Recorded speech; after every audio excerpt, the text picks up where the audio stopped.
Hello students, चलिए start करते हैं। क्लास 10th एक्सरसाइज 9.1 का क्वेश्चन नंबर 15 देखते हैं क्या है। इंपॉर्टेंट क्वेश्चन मार्क करेंगे इसको। वो स्टेटमेंट देखो क्या है। A straight highway leads to the foot of a tower. क्या कहा है भाई? एक टावर है, उसके फुट तक एक स्ट्रेट हाईवे आता है। आगे क्या कहा है? A man standing at the top of the tower observe a car eight an angle of depression of 30 degree which is approaching the foot of the tower with a uniform speed.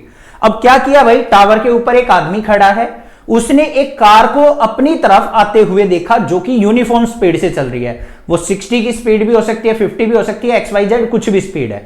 तो उसने जब उस car को observe किया ना, तो angle of depression उस time पे क्या था? 30 डिग्री था। ऑब्वियसली एंगल ऑफ डिप्रेशन होगा, जब ऊपर से नीचे देखते हैं तो एंगल ऑफ डिप्रेशन ही होता है। समझ में आ गई बात? उसके बाद क्या कहा है? 6 सेकंड लेटर, 6 सेकंड के बाद the angle of depression of the car is found to be 60 degree. अब 6 सेकंड के बाद क्या होगा? कार और नजदीक आ गई होगी, तो एंगल ऑफ डिप्रेशन जो 30 डिग्री था वो अब 60 डिग्री हो पहुंचा। आगे क्या कहा है? Find the time taken by the car to reach the foot of the tower from this point. और जिस पॉइंट पे अब कार है वहां से फुट ऑफ द टावर तक आने में उस कार को कितना टाइम और लगेगा, ये हमें फाइंड आउट करना है। बड़ा इंपॉर्टेंट सा क्वेश्चन है और इजी क्वेश्चन है, घबराने की जरूरत नहीं है। पहले स्टेटमेंट को डायग्राम से देख लो। यहां पे क्या है भाई? एक टावर है, इसको एक यहां पे इसके फुट ऑफ द टावर के नीचे क्या आ रहा है? एक रोड आ रहा है।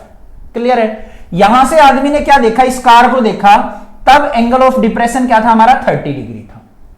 इतनी बात समझ में आ गई। अब यहां पे एंगल ऑफ डिप्रेशन 30 डिग्री है, तो ये एंगल भी कितना होगा मेरा? 30 डिग्री होगा। होगा या नहीं होगा? अल्टरनेट एंगल से। अब आगे बात करते हैं। कुछ टाइम के बाद ये कार जो है C से D पे पहुंच गई, और यहां पे कितना टाइम लगा उसको? 6 सेकंड। 6 सेकंड के अंदर C से D पे पहुंच गई, और एंगल ऑफ डिप्रेशन जो है 60 डिग्री हो गया, तो ये क्या हो जाएगा यहां पे? 60 डिग्री। अब हमें बताना है D से यहां तक पहुंचने में उसको कितना टाइम लगेगा, मतलब BD तक का टाइम हमें फाइंड आउट करना है। क्वेश्चन समझ में आ गया?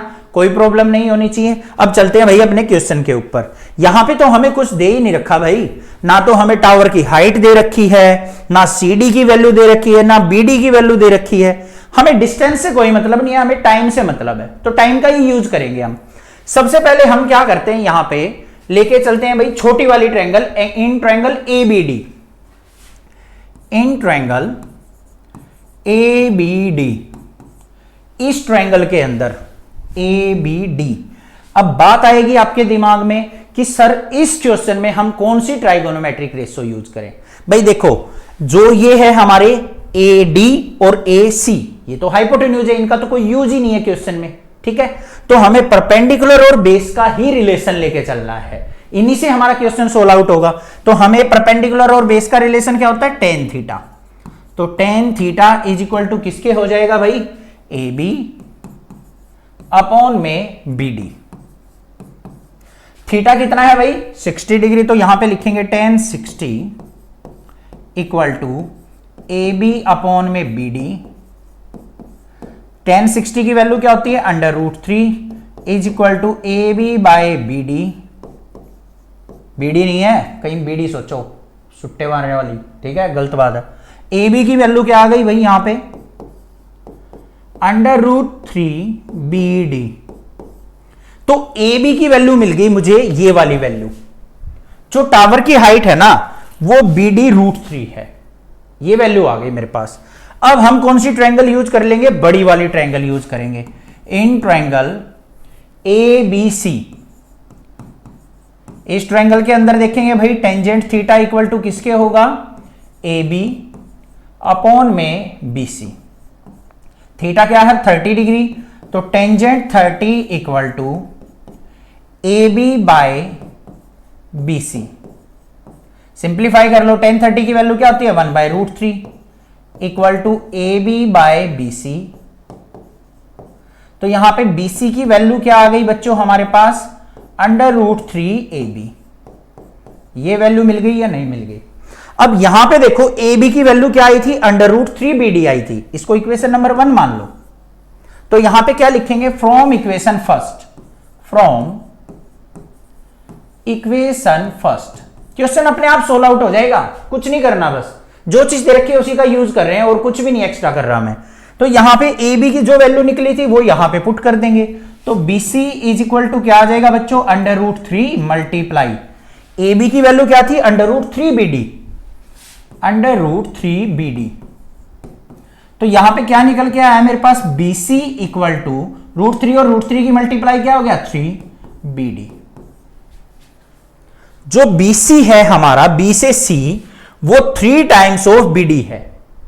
इतनी बात निकल के आई या नहीं आई, ध्यान से देख लो बस क्या कहा है मैंने, कि जो बी सी है, बी से सी तक का डिस्टेंस, वो जो है 3 टाइम्स ऑफ बी डी है, मतलब बी डी का 3 गुना है।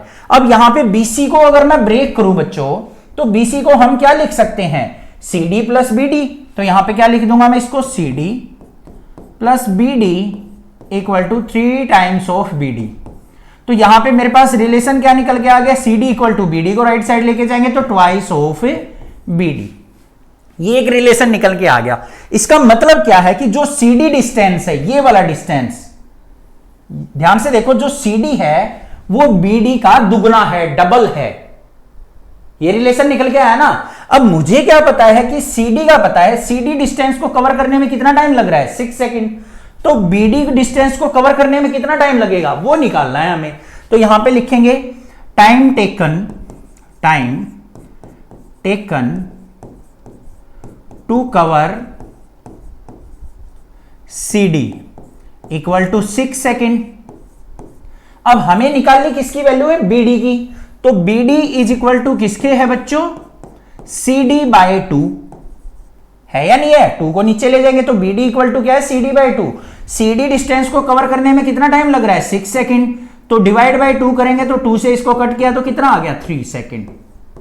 तो BD डिस्टेंस को कवर करने में कितना टाइम लगेगा, हमें 3 सेकंड का टाइम लगेगा।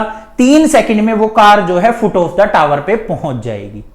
क्लियर हुई या नहीं हुई बात। यहां पे थोड़ी सी कंफ्यूजन है, समझा देता हूं दोबारा, ध्यान से देखो क्या निकल रहा है हमारा। CD जो है वो ट्वाइस ऑफ BD है। अब कई बार बच्चे क्या करते हैं, यहां पे एक गड़बड़ कर देते हैं कि जो CD सर है वो BD का दुगना है। तो हम यहां पे क्या करेंगे, CD को कवर करने में 6 सेकंड लग रही हैं, तो BD को कवर करने में कितना लगेगा, 6 दूनी 12 सेकंड लगनी चाहिए। बट ध्यान से देखो बच्चों, यहां पे क्या कहा है, CD डिस्टेंस को कवर करने में लगी 6 सेकंड, यहां पे 6 लिख लिया। तो BD की वैल्यू क्या है, 6/2 मतलब 3 सेकंड। तो 3 सेकंड लगेंगी। क्लियर है या नहीं है। जो BD डिस्टेंस है वो CD का आधा है। अब मान लो मुझे 1 किलोमीटर 2 किलोमीटर चलने में मान लो 10 सेकंड लगती है, तो 1 किलोमीटर चलने में कितनी लगेगी, 5 सेकंड लगेंगी, आधा टाइम हो जाएगा। यही काम किया है यहां पे। क्लियर हो गया ना क्वेश्चन, कोई दिक्कत नहीं होनी चाहिए। चैनल को सब्सक्राइब, वीडियो को लाइक जरूर करना, ज्यादा से ज्यादा शेयर करना। कुछ एक्स्ट्रा जरूरत नहीं पड़ी हमें, कोई स्टेटमेंट की, कोई वैल्यू की जरूरत नहीं पड़ी। बस अपनी जो वैल्यूज हैं यहां पे उन्हीं का यूटिलाइजेशन करते हुए हमने क्वेश्चन को सोल्व आउट कर लिया। कोई भी प्रॉब्लम लगे आप कमेंट कीजिए, मैं एक्स्ट्रा वीडियो भी बना दूंगा अगर कोई टॉपिक, कोई पॉइंट आपको क्लियर नहीं हो रहा है तो उसके ऊपर भी। ठीक है, चैनल को सब्सक्राइब, ज्यादा से ज्यादा शेयर करना। Thank you students for watching this video.